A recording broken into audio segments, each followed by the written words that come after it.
किश्तवाड़ में फ्री बिजली movement pace पकड़ रही है और पहले जलसे से लेकर आज के जलसे में लोगों का हुजूम जो है वो बढ़ता दिख रहा है। अभी भी उस तरह से लोग सामने निकल कर नहीं आ रहे हैं इस काज के लिए जिस काज के लिए निकलना चाहिए। किश्तवाड़ के सामने न सिर्फ बिजली की प्रॉब्लम है बल्कि यहाँ पर हेल्थ और एजुकेशन सिस्टम और यहाँ की सड़कों की भी प्रॉब्लम है। और मड़वा और वर्वन और मचेल जैसे इलाके ऐसे हैं जहाँ पर अभी तक न पूरी तरह रोड कनेक्टिविटी है और ना ही टेलीकम्युनिकेशन है, यानी कि न वहाँ बिजली है, न वहाँ सड़क है, न वहाँ कम्युनिकेशन है। तो अब अगर किश्तवाड़ के कुछ नौजवानों ने बिजली को लेकर मुहिम छेड़ी है और अब ये बात देखनी है कि बिजली फ्री मिलेगी लेकिन कितनी मिलेगी, कितनी लिमिट होगी और कब तक मिलेगी, और ये डिमांड किसके सामने रखनी है। क्या स्टेट गवर्नमेंट ये बिजली फ्री देगी, क्या यूनियन गवर्नमेंट फ्री देगी। यहाँ जो NHPC जो यहाँ पर किश्तवाड़ में तकरीबन 5,500 मेगावाट की पावर जनरेशन कर रही है। हमारे साथ यहाँ पर डिफरेंट लोग जुड़े हैं। पहले मैं डॉक्टर जुनेद से पूछूंगा कि इनकी क्या राय है। डॉक्टर जुनेद, जो ये एजिटेशन चल रही है क्योंकि इसमें फाइनेंशियल इम्प्लीकेशंस है, क्या ये पॉसिबल है और क्या जो स्टेट गवर्नमेंट जिसने 200 यूनिट फ्री देने का वादा किया था ये demand in addition to date है अगर वो दी गई? ये पहले आसफ साहब का शुक्रिया। मैं ये बताना चाहूँगा कि देखिए, आप बाहर के स्टेट्स में भी आप एग्जांपल दे सकते हैं कि जहाँ पे पावर प्रोजेक्ट ना होने के बावजूद भी वहाँ पे 200 यूनिट फ्री दी जा रही है। अगर हम यहाँ प्रोजेक्ट्स के हिसाब से भी देख लेंगे तो हमें तो वैसे 1000 यूनिट मिलना चाहिए जो वर्किंग 5 प्रोजेक्ट्स हैं। अगर हम 200 भी जाएंगे लेकिन हमें उससे हमने यूनिट काउंट नहीं करना है। हमारी डिमांड है मुफ्त बिजली। कहने को हम मुफ्त बिजली बोल रहे हैं लेकिन मेरा कहने को मेरी ये सोच है क्लासिफिकेशन भी होगी ना। एक अमीर के घर 3000 यूनिट जलते, गरीब के पास 300 ही जलते, तो कोई क्राइटेरिया तो होगा ना आपकी नजरों में। वो अब मीटिंग जो बैठेगी, कमेटी बनेगी, उसमें वो अभी तो एजुटेशन शुरू हुआ है, अभी कमेटी जो बनेगी उसके हिसाब से जो भी वहाँ पे डिसीजन होगा वो तो बाद में, अभी उस पर हम बात नहीं कर सकते क्यों। अभी इसकी कमेटी आज शुरू होगी बननी, 1 हफ्ते में इसकी टोटल बनेगी, उसके बाद आपस में बात होगी, फाइनल डिसीजन भी लिया जाएगा। लेकिन अब जो पहले मैं बोलूँ कि आप लोगों को ये भी समझना चाहिए कि हमने बोल तो रहे हैं हम कि मुफ्त बिजली, इतना आसान नहीं है। हम नहीं, वो बात नहीं। मैं दूसरी ये बात, हम इसकी कीमत दे चुके हैं और हम आगे भी देते रहेंगे क्योंकि हमारा जो पूरा वातावरण है, पर्यावरण है, सारा खराब हो रहा है और वो आगे भी होगा। कीमत हमने इसकी बहुत जानी भी चुकाई है, माली भी चुकाई है। तो मुफ्त तो खैर कह नहीं सकते, हम कीमत चुका चुके हैं और भी आगे चुकाएंगे। तो बिजली तो हमको चाहिए मुफ्त में, जो भी है। अभी आगे अब डिसीजन लेगी कमेटी क्या है क्या नहीं है फाइनली, फिर एडमिनिस्ट्रेशन से भी बात होगी। तो अभी एडमिनिस्ट्रेशन की तरफ से कोई आया, किसी ने अप्रोच की? अभी तक तो नहीं की है। अभी चलिए, अब हमारी भी जो कमेटी यहाँ पे बनेगी उसके बाद वो भी एडमिनिस्ट्रेशन दोनों आपस में म्यूचुअली अप्रोच करके जो भी डिसीजन होगा वो भी आपको बताया जाएगा। हमारे अंशुमन साथ है, हमारे जर्नलिस्ट कोलीग है। अंशुमन, आपने एक वैलिड पॉइंट बताया, पिछले 10 सालों में आतंकवाद से उतने लोग नहीं मरे हैं जितने हमारे इन पावर प्रोजेक्टों में मरे हैं। फिर चूक कहाँ पर हो रही है? क्यों पॉलिटिकल डिफरेंसेस है? क्यों इसमें जो है वो लोग जिनको एक प्लेटफॉर्म पर आना चाहिए थे, कल मैं देख रहा था मजलिस शूरा को भी अपील की गई थी, सनातन धर्म को भी अपील की गई थी, तो यहाँ के जो पॉलिटिकल क्लास है उनको भी अपील की गई थी। आज क्यों नहीं कोई सनातन धर्म सभा से है? आज क्यों नहीं कोई मजलिस शूरा से है? आज हमारे लीडर ऑफ अपोजिशन यहाँ क्यों नहीं है? आज हमारे एक्स होम मिनिस्टर यहाँ क्यों नहीं है? आज हमारे एक्स R&B मिनिस्टर सुरूरी साहब क्यों नहीं है? तो क्या दिख रहा है, चूक कहाँ पर है? सर ऐसा है, ये लोग जो हैं अभी काफ़ी छोटी सोच रख रहे हैं। पॉलिटिकल इंटरफेरेंस इन प्रोजेक्टों में इतनी है, ये सिर्फ इतनी ही सोच रखें कि अभी हम पैसा कहाँ से हटें, अभी हम अपने चापलूसों को, अपने चमचों को नौकरियां कहाँ से दें, अभी हम ठेकेदारी कर कर अपने जेब कहाँ से भरें। ये बस ये शॉर्ट पीरियड जो 2 साल 3 साल का बचा हुआ है, ये इसी सब में सब कुछ हड़पना चाहते हैं, हटना चाहते हैं और शाही ज़िंदगी जीना चाहते हैं। इन लोगों को इसकी वजह से जो है ये अगली जनरेशन की जो है वो कोई भी परवाह जो है नहीं कर रहे हैं, या ये नहीं सोच रहे हैं कि हमारी जो किश्तवाड़ की आवाम है, जिस आवाम ने इन पॉलिटिकल लोगों को जो है अर्श से फर्श तक जो है, ये फर्श से अर्श तक जो है लेकर आ गए, आसमान तक, बुलंदियों तक। अभी जो है यहाँ के पॉलिटिकल लोग जो है किश्तवाड़ से जो उठे हुए हैं, ज़मीनी सतह से उठे हुए हैं, उनको यहाँ के लोगों ने अभी दिल्ली में बात करने लायक जो है वो बना दिया है। लेकिन अफसोस की बात है वो मुड़कर जो है उस आवाम की ओर नहीं देख रहे हैं। सर मैं ज़रूरी नहीं है, अब मैं अपोजिशन की भी बात नहीं करूँगा, मैं रूलिंग की भी बात करूँगा कि जो 30 साल से, बिल्कुल मैं सबकी बात करूँगा कि आज तक आवाज़ उठी ही नहीं। 20-30 साल से मैंने ये भी बताया कि आवाज़ नहीं उठी। मैं पर्टिकुलरली किसी एक नेता को टारगेट नहीं करूंगा, ये सब जो है एक खामी हमारे यहाँ के जितने भी पॉलिटिकल ऑर्गेनाइजेशन है सबकी है। और उसी के साथ साथ मैं ये भी बताऊंगा कि किश्तवाड़ भी उतना कोई जो इतने हल्के में जो है ये सियासी लोग जो है इस किश्तवाड़ को ले रहे हैं, उतने हल्के में किश्तवाड़ नहीं है, उतने सहनशील लोग जो है किश्तवाड़ में नहीं रहते। सहनशीलता एक हद तक है, लेकिन जब सहनशीलता का घड़ा जो है इन किश्तवाड़ियों का भर जाएगा तब फिर ये रोकना जो है, ये हजूम को रोकना या इन आंदोलनों को रोकना जो है उनके बस की बात नहीं है। किश्तवाड़ ने पहले भी जो है ऐसे आंदोलन किए हैं, पहले भी लड़कर जो है हमने कॉलेज लिए हैं, हमारे लोगों ने जो है अपनी जान गवाकर जो है जान खून की कीमत लगाकर जो है यहाँ से कॉलेज लिए हैं। डिस्ट्रिक्ट में जो है डिस्ट्रिक्ट तो लिया है बिल्कुल लड़कर लिया है। हॉस्पिटल को सिर्फ बोर्ड लगा है, डिस्ट्रिक्ट हॉस्पिटल का कुछ भी जो भी है, लेकिन डिस्ट्रिक्ट भी जो है लड़कर लिए। और यहाँ के समाज, यहाँ की सोसाइटी जो है, यहाँ के लोग सक्षम हैं। हम और चाहे जितनी भी मुसीबत जो है इस मिशन पे आए, लेकिन यहाँ के लोग लड़ेंगे और लड़कर जो है इस मिशन को भी जो है कामयाब बनाएंगे। अशरफ साहब भी हमारे साथ यहाँ पर है, एक काफी वोकल है। अशरफ साहब, पिछले दिनों आपको देखा गया स्मार्ट मीटर लगा रहे थे तो आप झगड़ रहे थे, लेकिन लोग साथ नहीं दे रहे थे, क्योंकि अब ये एक नेशनल प्रोजेक्ट है, ये लगना ही लगना है और बिजली के बिल लोगों को आने ही आने हैं।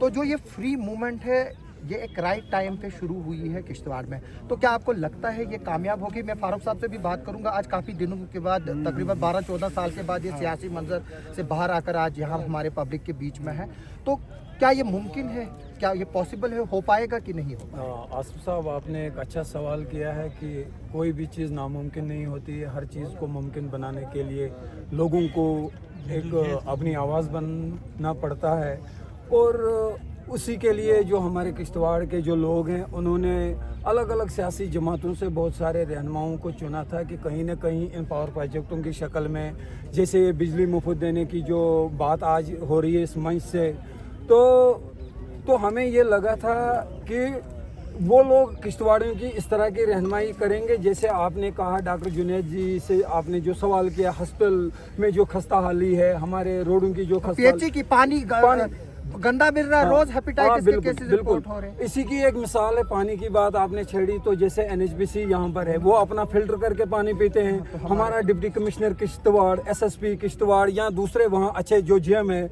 जनरल मैनेजर किश्तवाड़ या उनसे बड़े जो एनएचपीसी के बड़े बड़े अधिकारी यहाँ हमारी ही ज़मीनों पे वो बैठे हैं। इन प्रोजेक्टों की देन है, कुर्बानी तो किश्तवाड़ियों ने दी, जंगल की शक्ल में, दरियाओं की शक्ल में, पहाड़ों की शक्ल में, यहाँ तक कि बहुत सारी लोगों ने अपनी जिंदगियों तक को गंवाया है इन प्रोजेक्टों के नाम पे। और बड़े बड़े पॉलिटिशियनों ने जो एक बड़े बड़े ख्वाब दिखाए, वो जमीन से तो खुद आसमान छू गए, यहाँ किश्तवाड़ से तो वो दिल्ली पहुंच गए। और किश्तवाड़ी आम हिंदू है, मुसलमान है, सिख है, ईसाई है, वो बेचारा हमेशा हर जगह पीछे रहता है, उसकी कोई सुनवाई नहीं। अब मुद्दे पे आएंगे, मुफ्त बिजली का जो मुद्दा है, जो आपने हमारे वार्ड नंबर की बात की। मूवमेंट कहीं से भी शुरू हो, आवाज कहीं से भी शुरू हो, अगर हकीकत में कोई लीडर अपनी रिस्पॉन्सिबिलिटी अपने समाज के प्रति, किश्तवाड़ के प्रति वो ईमानदारी से निभाए, किसी भी लीडर को सबसे पहले अपने आप को जलाना पड़ता है, अपने आप को बर्बाद करना पड़ता है, अपने ऐशो इशरत को छोड़ के आम लोगों पर काम करना पड़ता है जमीनी सतह पे। मैं तो हैरान हूँ इस बात के लिए आसिफ जी, जैसे आपने भी कहा, आपका भी दिल टूटता है कि बिल्कुल मैं तभी नहीं आया क्योंकि लोग जमा ही नहीं होते, तो फिर ये करोगे क्या? ये सबसे बड़ी इंपॉर्टेंट चीज है। होना तो ये चाहिए था कि जो हमारे बड़े बड़े लीडर 72, 74, 75, 76 सालों से किसी न किसी पार्टी की शक्ल में, किसी न किसी नाम की शक्ल में, कोई सजाद साहब हो, कोई सुनील शर्मा हो, कोई शुगन जी हो, कोई टाक साहब हो, कोई सुरुड़ी साहब हो, या कोई नया उभरता हुआ कोई नया चेहरा हो, अगर वो पब्लिक की इसी तरह की आवाज लेके मरकज तक पहुंचेंगे, या स्टेट का जो मौके का अभी एलजी जैसे हम नाइगढ़ के लिए गए थे, सब लोग नाइगढ़ के लिए गए थे, मगर मुझे लगता है कि लोगों का एक तरह से दिल टूटा हुआ है। आपने कहा गैदरिंग कम है, गैदरिंग कम नहीं है, कम गैदरिंग इसलिए लग रही है कि आज तक हर महाजबे, हर शोबे पे, मतलब सियासी जमात हिंदू और मुस्लिम के नाम पे लड़ाया हिंदू गया, मुसलमान, मंदिर मस्जिद, इस भाईचारे को जख्म पहुंचा के उन्होंने अपनी खुदगर्जियों को पूरा किया। तो मैं आपके माध्यम से, आपके चैनल से, ये जो मंच यहाँ पर ये इसने ये जो तैयार किया वसीम साहब भट्ट ने, ये किसी का स्पेशल कोई मंच नहीं है, ये मीडिया वालों का भी है। नहीं, हम आम चाहते हैं लोगों- कि सब लोग इसमें आए। मैं चाहता हूं कि मैं अगली बार यहाँ सुनील शर्मा को भी देखूं, सजाद साहब को भी देखूं, अगर असगर साहब की बिल्कुल, सेहत ठीक बिल्कुल। होगी उसको भी देखूं, सुरूरी साहब को भी देखूं, इमाम साहब को भी देखूं, और जो हमारे यहाँ के जो कुछ सनातन धर्म सभा के हैं, जहाँ हमारे आचार्य जी हैं, बाकी सब लोगों को मैं देखना चाहूँ। अब एक आपने एक बीच में एक बात कही थी, आप भी कहीं ना कहीं बातों को टटोलते हो, गहराई में जाना चाहते हो कि हर चीज का कोई लॉजिक होता है। मैं लॉजिक के साथ ही एक बात रखना चाहता हूँ, जैसे हमारे डॉक्टर साहब ने या बहुत सारे लोगों ने अपनी बात तो रखी, उन्होंने ये कहा कि जब दिल्ली में या और कहीं जगह पे वहां पर इतने सारे पावर प्रोजेक्ट नहीं है, वहां मुफ्त बिजली दी जाती है। केजरीवाल यहाँ भी दिल्ली में है, वो भी यूटी है, उसने तो हमारी यहाँ की शगुन जी गई, वहाँ उसने अपने भाषण में कहा दिल्ली वालों को लुभाने के लिए, दिल्ली वालों को गुमराह करने के लिए कि मैं आपको 300 यूनिट बिजली फ्री दिलाने की अपनी पार्टी से बात करूंगी। मैं आपके माध्यम से नहीं, उन्होंने बात करने की बात नहीं की, उन्होंने कहा कि हम देंगे अगर बीजेपी को देंगे। मिलेगा। सबसे पहले शगुन जी को तो ये पता होना चाहिए कि जिस इलाके के लोगों ने मुझे एमएलए बनाया, सबसे पहले इन प्रोजेक्टों के माध्यम से हमारे किश्तवाड़ी पूरा हक रखते हैं कि उनको बिजली मुफ्त फराहम होनी चाहिए, वो तो नहीं है। बाकी मैं आपके माध्यम से जितने भी पॉलिटिकल पार्टियां किश्तवाड़ की हैं, हमें नहीं पता है कि कश्मीर में क्या हो रहा है, भद्रवाह में क्या हो रहा है, दिल्ली में क्या हो रहा है, बम्बई में क्या हो रहा है, यह हमारे घर की बात है।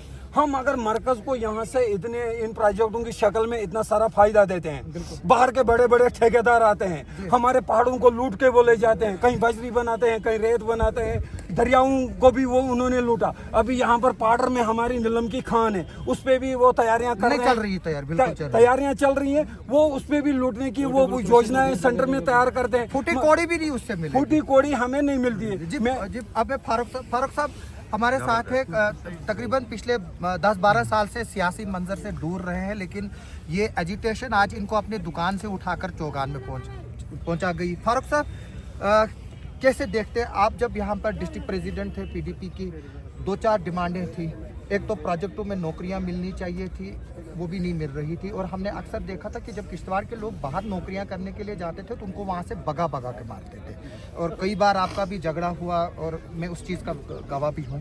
तो आज हमारे पावर प्रोजेक्ट, लोग बाहर के हैं, किसी की ज़रूरत नहीं है किसी के बाहर के लड़के को उसी तरह से भगाए जिस तरह से हमारे लड़कों को भगाया जाता था। तो कमी कहाँ है, क्यों हम जो है वो चीज़ हासिल नहीं कर पा रहे हैं, क्यों हम आज पीछे हैं जबकि बाकी लोग आगे हैं? आसिफ साहब, पहले तो आपका शुक्रिया अदा करूंगा। आपकी ही बात को मैं लेता हूं। आपने देखा, आप बात कर रहे हैं 2007 और 8 की। जी बिल्कुल। आपने ये देखा सियासी हिसाब से आपने बात की कि ये होता था, वो होता था, तो ये आप लिया। तो आपने देखा हुकूमत होने के बावजूद हमारा हर महीने में 2 प्रोटेस्ट 3 प्रोटेस्ट, चाहे वो पानी का हो चाहे किसी चीज़ का हो, हम होते थे। इवन देन वहाँ से चीफ मिनिस्टर के पीए मुझे फ़ोन करते थे, फारूक साहब फलानी चीफ मिनिस्टर साहब बोल रहे हैं, मुफ्ती साहब बोल रहे हैं कि ये जी इसको क्या हो गया है, इसको क्या हो गया, क्या इसकी शहादत आप है? बिल्कुल मैं हूँ। तो आज अगर 2008 से आज 2025 है तो इसमें बोलो कौन सी रूलिंग पार्टी है या कौन सी पार्टी है, आपने कौन सा धरना देखा है बिजली के मुतालिक या पानी या लोगों के या उन बच्चों जो बच्चे जिनका आप जिक्र कर रहे हैं कि उनको नौकरियां नहीं है, उनको भगाया जा रहा है, ये जा रहा है। अब दूसरा जो अशरफ साहब से एक सवाल किया था आपने, मैं उसका जवाब दूंगा, तो उसमें सारे जवाब आपके आ जाएंगे कि मीटर तो लगना ही लगना, यही कहा था आपने, मीटर तो लगना। आप किस तरह मान रहे हैं कि फ्री बिजली चाहिए? बिल्कुल, ये बहुत अच्छा सवाल है आपका, और यही एक पढ़ा लिखा जर्नलिस्ट जो है वो ये सवाल करता है, और करना भी चाहिए। बिल्कुल, क्योंकि दिखता है जब दिल्ली में मीटर है, जब फलानी जगह मीटर है, तो यहाँ क्यों नहीं लगेगा? ठीक है, इनका सवाल ठीक है। आपने मेरे ख्याल में मेरी स्पीच नहीं सुनी, आप शायद लेट आए।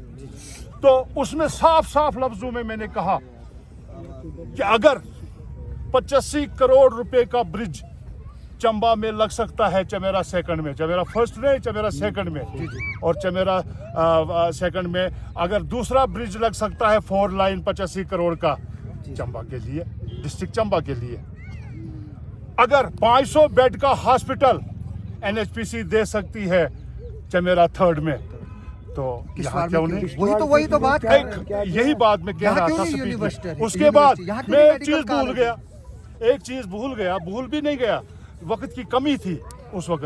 तो उसके अलावा 3 मेगावाट का ब्रिज के साथ ही 2 किलोमीटर के साथ एक वाटरफॉल है, उससे बनाया गया। मैं तो कह रहा हूँ शहादत है नहीं, वो और तो प्रूफ है। वही 3 मैं किलोवाट का एक इसका मतलब यह है कि जो प्रोजेक्ट बनाया हिमाचल गया। की लीडरशिप है वो हाँ, बिल्कुल काशिश बहुत, है। चाहे वो कांग्रेस किया है, चाहे वो बीजेपी किया है, चाहे वो किसी की भी हुकूमत आए, हिमाचल में लोग फायदा उठा रहे हैं, गरीब लोग फायदा उठा रहे हैं वहां पर बहुत ज्यादा। आपने देखा होगा, आप तो बहुत बड़े जर्नलिस्ट नहीं, हैं, आपने देखा होगा वो कि पैसा जब भी यहाँ का कहाँ गया? जब कांग्रेस की हुकूमत साहब, आई बताओ मुझे हिमाचल वो- में, वो पैसा तो कहाँ गया? हिमाचल वालों ने फायदा उठाया। जब बीजेपी की हुकूमत आए वो कहाँ गया, अब मैं बताऊंगा आपको। क्योंकि आज उस- भी उस चीज़ डंडोरू की- का ब्लास्ट हो रहे हैं तो लोग रो रहे हैं। बिल्कुल, मैं इधर अब दूर वही में तो- ब्लास्ट हो वही रहे तो हैं, लोग रो बताऊंगा। रहे हैं। सीमेंट की मतलब वही- गुत्थी किसी को कोई रिपेयर के लिए नहीं दे इसीलिए रहा। कहते हैं कि सियासत दान जो होना चाहिए उसका बड़ा व्यू होना चाहिए, हर जगह का पता होना चाहिए। मैंने देखा, मेरे ख्याल में 10 में से एक आदमी आपको आपके क्वेश्चनों का जवाब देता है, क्योंकि पता नहीं होता है। अब मैं बताऊंगा आपको, आपके सामने आप छोटे थे तो हमें 10 लाख रुपया शहीद मलगुजार के लिए मिला NHPC से, इसकी बाउंड्री वाल, इसका फेंसिंग वगैरह सब करने के लिए। हमारे लीडर चाहे किसी भी पार्टी से थे, वो रूलिंग में थे या अपोजिशन में थे, वो कहने लगे ये हमारे थ्रू जाना चाहिए था। 3 साल वो पैसा वापस गया, 10 लाख। लास्ट में उन्होंने खुद ही एक वर्क ऑर्डर निकाल के 4 लाख रुपए की दीवारें लगा दी। ठीक है जी, ये हो गया। हमारा पैसा कहाँ गया? हमें बिजली फ्री क्यों नहीं, हमें पानी क्यों नहीं, हमें राशन क्यों नहीं? ये हो गया। अब देखिए 12 लाख रुपया NHPC ने पहला शेड्यूल दिया आपके हॉस्पिटल को। हमारी लीडरशिप हमारे थ्रू जाना चाहिए। ओके, ये हमारे थ्रू जाना चाहिए। कहाँ 500 बेड, कहाँ 100 बेड, कहाँ 12 लाख भी वापस चला गया। तीसरी बार वो 12 लाख रुपया NHPC ने दिया या 20 लाख। पटेल ने कहीं मशीन दी है ब्लड टेस्ट वगैरह करने के लिए, लेकिन वो चल ही नहीं रही है। ये वजह क्या है? मशीन ठीक है, वजह क्या है? मैं वही बता रहा हूँ, क्योंकि बाहर भी धंधा बाहर चलना भी, है, हाँ, वो धंधे मैं बात चल रहे हैं। कर रहा हूँ। मैं ये कह रहा हूँ, एक एक कंपनी जैसे एफकॉन है, पटेल है, एक एक कंपनी के साथ बाहर से 10-10 कंपनियां आई हैं, छोटी छोटी, हाँ, बिल्कुल। जो वेल्डिंग का काम, जो फ्रिज का, जो एनफोर्समेंट का, बाकी चीजों का काम कर रही है हमारे लड़के दर बदर। लेकिन वजह लड़ क्या? क्यों नहीं कोई वजह रहा? मैं यही बताऊंगा, लीडरशिप की वजह, लीडरों की नाकामी है, हमारे कायद की नाकामियां है। अब मैंने अगर स्पीच पूरी सुनी होती तो मैंने बड़ा निचोड़ के कहा है। अब आप कह रहे थे कि बिजली फ्री वही पर मैं ही हम बोल रहा हूँ बात कि करेंगे। क्या मिलेगी भी कि नहीं मिलेगी? क्या तो अगर मिलेगी तो क्या करना है? नहीं, क्योंकि अगर अभी तो अगर शुरुआती आपने है ना। देखा होगा कि मेरी माएँ, मेरी बहनें यहाँ पर क्या क्या बोलने लगी, तो आपको वो सुनना ज़रूरी होगा, क्योंकि वो पता है कि भाई हमारा लड़का स्कूल तक हम उसको फीस नहीं दे सकते हैं, कॉलेज की फीस नहीं दे सकते हैं, तो हम ये क्या करें? आपको मैं मिशन इस वक्त बिजली फ्री है और राशन का है या पानी का है, वो तो मेरी तरफ से आज मेरे स्पीच में बोला, मिडिल क्लास पिस रहा है। तो मैं ये कहूँगा बिजली फ्री अगर वहाँ पर मिल सकती है, अगर 3 किलोवाट का एक तरफ भरमौर में 3 किलोवाट का और चमेरा फर्स्ट में वहाँ 3 किलोवाट का वो लगा रहे हैं, वो लगा दिया है और मिल रही है बिजली, और उनके आसपास के डिस्ट्रिक्टों का, क्योंकि हिमाचल भी किश्तवाड़ की तरह है, फार फलांग एरियाज है, वहाँ मिल रही, तो यहाँ भी मिलेगी। मेरा ये जवाब होगा। दूसरा मैं ये कहूँगा, एग्रीमेंट की बात तो हम सालों से सुन रहे हैं, तो वो है कहाँ? हाई कोर्ट में गया वो केस, तो वही देखिए गुनाहगार ने, हमने एग्रीमेंट अगर देखा, मैं ये बोल रहा हूँ, एक मिनट फारूक साहब आप बताइए कि वो कहाँ गया वो? उसमें आदमी फिर भटक जाता है। एग्रीमेंट हमारे पास है, तो ये हम देखेंगे। एग्रीमेंट की बात जहाँ तक एग्रीमेंट की बात है, आप 83 को ले लीजिए, जब डलहौजी आया, बिल्कुल लीडरशिप कौन सी थी? बेच दिया हमको उस वक्त के लीडरों ने। अब आप देखिए, अब हमारा पकड़ डूल आया, उसकी इन्वेस्टिगेशन मैंने की है, उसको कंफर्म करके इन्वेस्टिगेशन करके 500 की मशीनरी वहां पहुंचाई, 500 आदमियों ने। उस वक्त रोड नहीं था पकलडूल में, बिल्कुल बुरसर की इन्वेस्टिगेशन हमने की। तो पकल को बेचने वाला कौन है, एग्रीमेंट करने वाला कौन है उस वक्त का? हमारा एमएलए या हमारा मिनिस्टर, जो भी होगा, जो भी होगा। क्योंकि अगर वो ना करता असेंबली में, मैं शाबाशी देता हूं उस आदमी को जो एक आदमी बन के पूरे ऐवान में नचा रहा है सबको। मैं नाम नहीं लूंगा। मैं ये कह रहा हूं कि हमारे एमएलए, हमारे मिनिस्टर, हमारे सब कुछ क्या ऐवान में, असेंबली में इतना नहीं बोल सकते हैं कि किश्तवाड़ को फ्री बिजली दे दो। बोलते तो थे, लेकिन हमारा सुनता कोई हमारा नहीं एग्रीमेंट था। क्या है? बोलते तो थे, कोई लेकिन नहीं है। कुछ लीडरों ने तो यहाँ तक बोला वोट लेने के लिए कि कोई बात नहीं, अगर तुमसे बिजली का मीटर लगाया गया या किराया लिया गया मैं भरूंगा आके। यार ये कौन सी लीडरी है? ये कौन सा इंसाफ है? मैं ये नहीं कहूंगा क्योंकि मैं सुलझा हुआ सियासतदान हूँ। मैं अगर 10 साल के बाद आया हूँ सियासत में तो हमने सिर्फ ये तो और सिर्फ सियासी है। किश्तवाड़ के लिए आए हैं। मुझे कोई सियासत नहीं चाहिए। अच्छा, तो फर्क कोई साहब, लीडरशिप आप, नहीं चाहिए। आखिर पर क्योंकि अब ये प्रोग्राम ज्यादा लंबा होता हाँ, जा रहा है, हाँ, मैं चाहूंगा कि लोगों से आप क्या अपील करेंगे, खासतौर पर जो आज की सियासी यहाँ के हालात हैं, जो आजकल सियासत में है। ये ज़रूरी बात नहीं है कुछ जीते भी हुए हैं, कुछ हारे भी हुए हैं, और जो हारे भी हुए हैं उनके साथ भी 28-29 हज़ार वोट हैं। तो उनके लिए और सब अवाम के लिए क्या मैसेज देंगे कि क्या करना चाहिए? ठीक है आसिफ साहब। As your experience. मेरा पूरे लोगों को स्पीच के थ्रू भी मैसेज चला गया और आसिफ साहब के थ्रू भी मेरा मैसेज है पूरी किश्तवाड़ की कौम आवाम को, खासकर मेरे कॉलेज के नौजवानों का। उनके लिए मैं हाथ जोड़कर उनको रिक्वेस्ट करता हूं कॉलेज के नौजवानों से कि वो इस प्रोटेस्ट का हिस्सा बने। उनकी एसोसिएशन जो भी बनी होगी वो उसको लेकर आए, किसी की नहीं भी बनी होगी वो इसको लेकर यहाँ पर आए। मेरी रिक्वेस्ट है वहाँ। आपने कहा ना कि आपको लोगों का राय क्या है, मैं उनके लिए और खासकर उन बच्चों के लिए, क्योंकि हम उनको भी लाइट नहीं है, क्योंकि हम उनके लिए अब लड़ने जा रहे हैं। फ्यूचर उनका है। आपने देखा आसिफ साहब, थोड़ा लंबा तो होगा लेकिन मैं आपको एक बहुत अच्छी चीज बताऊंगा जो मैं समझता था आप उसको उजागर करेंगे अपनी जर्नलिस्टी में, लेकिन आपसे भी रह गई है वो चीज। उन बच्चों का जिनको मैं रिक्वेस्ट कर रहा हूं हाथ जोड़कर, उन बच्चों में कुछ बच्चे ऐसे हैं जिन्होंने पोजीशन हासिल की है, फर्स्ट पोजीशन मैट्रिक में, 12th में उन्होंने पोजीशन हासिल की है। क्या वजह है कि उनको फर्स्ट ईयर में ही कॉलेज में फेल किया जाता है? ये भी एक साजिश है, क्योंकि बाद में 90% लोग रिवॉल्यूशन में पास। क्या वजह है सेकंड ईयर में उनको फेल किया जाता है?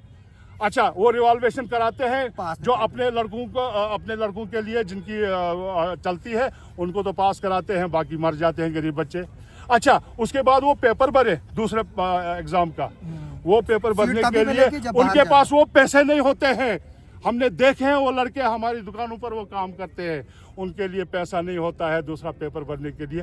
वजह क्या है? एक पोजीशन होल्डर को बिल्कुल। फेल किया जा रहा है। तो बच्चों आप फिक्र मत करो, इस एजुकेशन में हम आपके उस कॉलेज के साथ लड़ेंगे, उस यूनिवर्सिटी के साथ लड़ेंगे जो आपको वो फेल कर रही है। और एक बात मैं और जोड़ूंगा आपसे कि मेरे दुकानदार भाइयों जितने भी हैं वो मुझे आज 1-1.5 महीने से रिक्वेस्ट कर रहे हैं क्योंकि लोगों को मैसेज देना है ना। बिल्कुल। तो मैं आपके थ्रू देना चाहता हूँ कि वही मैं बोल रहा हूँ ना कि किश्तवाड़ में सिर्फ बिजली का मसला नहीं है, यहाँ सब मसले हैं। उन दुकानदारों को मैं रिक्वेस्ट करता हूँ हाथ जोड़कर, जिस तरह इतना बच्चों को की है, कि वो इस मुहिम का, इस एजिटेशन का हिस्सा बने। अच्छा, उनकी एक प्रॉब्लम है बहुत, उस प्रॉब्लम के लिए हम शाना बशाना उनके साथ निकलेंगे। जो पार्किंग की प्रॉब्लम है, उनका धंधा बंद हो गया है, सब कुछ बंद हो गया है। सारे दुकानदार जोड़ के मेरे पास आ रहे हैं कि किसी तरह फारूक साहब ये हम डीसी के पास जाएंगे, उसके पास जाएंगे, इसके पास जाएंगे। तो क्या वजह है? परसों आप में से ही एक जर्नलिस्ट आया, उसने वीडियो चलाई। वीडियो चलाने के बाद वो कहता है जी पोस्ट ऑफिस के सामने भी गाड़ी खरीद नहीं करने देते हैं। बोल रहे हैं उधर से एसएसपी ट्रैफिक आ रहा है और टू लगा के, क्रेन लगा के लोगों को हरास कर रहे हैं। लोगों की गाड़ियां कहाँ रखेंगे? अगर किसी ने पोस्ट ऑफिस जाना है वो गाड़ी कहाँ पार्क करेगा? बताइए पार्किंग। आप बताइए, किसी ने तहसील में आना है वो कहाँ गाड़ी पार्क करेगा, क्या करेगा? अब दुकानदारों को तंग किया जा रहा है, इसलिए दुकानदार भाइयों से भी रिक्वेस्ट है कि इस मुहिम में वो बढ़ चढ़ कर आ जाए। और मेरी ये, हाँ जी, उसके बाद मेरी सबसे रिक्वेस्ट है पूरे नौजवान कौम से इस वक्त, क्योंकि हमारा टाइम अब थोड़ा निकल रहा है, ये मिशन जो है ये आप नौजवानों के लिए है, आपके लिए है। आप इस मिशन में काम करें और मैं इसी बात से शुक्रिया अदा करूंगा सबका। फारूक साहब जी, तो ये ट्रांसपोर्ट कोई नहीं, इनकी हम सुनेंगे, इनकी भी सुनेंगे। तो उनके लिए भी हम बात करेंगे। ट्रांसपोर्ट एसोसिएशन सारी एसोसिएशन को हाथ जोड़कर मेरी तरफ से ये है कि इस एसोसिएशन में वो शाना से बशाना ज्यादा- आ जाए, तो हम उनके लिए शाना बशाना उनके कामों के लिए आ जाए। जैसा कि फारूक साहब ने कहा कि ये लड़ाई तभी जीती जा सकती है जब हर तबके का नौजवान और लोग इसके में शामिल होंगे, वरना ये एजिटेशन भी उन्हीं एजिटेशनों की तरह दफन हो जाएगी जिस तरह से पहले किश्तवाड़ की एजिटेशन कुछ दफन हुई है। तो अब ये देखना होगा कि इस मुहिम में कितने लोग आगे चलकर शामिल होंगे, वो वक्त ही बताएगा। क्या हम इस मुहिम में कामयाब होंगे या नहीं होंगे, वो सारा दारोमदार हमारी एकजुटता पर और यूनिटी पर डिपेंड है। आप सबका सुनने के लिए और देखने के लिए बहुत बहुत शुक्रिया।